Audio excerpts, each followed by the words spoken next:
G'day and welcome to another training video for Tactical Arbitrage. In this video we're going to talk about the Amazon title buttons, and what I mean by that are these little 5 buttons down here. So the first icon is a little Amazon icon, and essentially what this does is, as long as you're logged into Seller Central, a click of the button here will open your Seller Central and you'll get to this page, the Add a Product page. This little page here tells us that new collectible conditions sell yours. So this is the page where you're going to easily see if you're restricted from selling something. So once you, there's reasons why we can't automatically add this data, but with this single click of a button here, you'll be able to see that information nice and easily. The next button here is the Keeper graph. Now you can either click the button or just mouse over it. Clicking it will open it in Keeper. So you can see it in greater detail, track it, etc., etc. Camel. We've got. We don't have a mouse over option for camel, but we certainly can open the product in there if you like to track items in there. Search. We'll search this Amazon title in Amazon, so it's going to open up an Amazon page with the title information there, so you can have a look.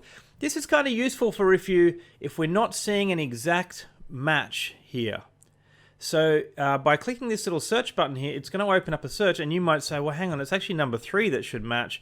I'm using an extension here which shows me the ASINs directly on the page here. So I might then take that ASIN and then bring it back over to TA and then fix the listing.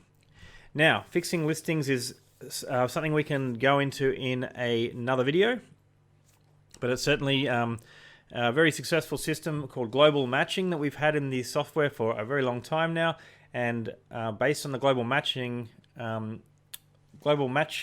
component of Tactical Arbitrage, we have 100,000 mismatched items or more that are now matched perfectly for all users to benefit from, which we will go over that in a later video. So that is what that little search button will do. It'll pop open a search of that title on an Amazon page.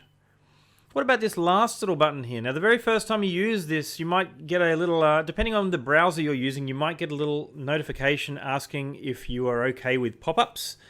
But essentially, once you've authorized it once, your browser should store that data. And let me click this little button here. It's going to open up both instances, the buy page and the Amazon page.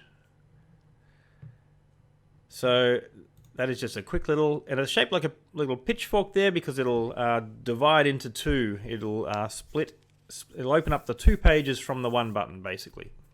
So that is those 5 buttons, and I'm sure you'll find plenty of handy reasons to use them. In the next video, we're going to have a look at Amazon image cycling.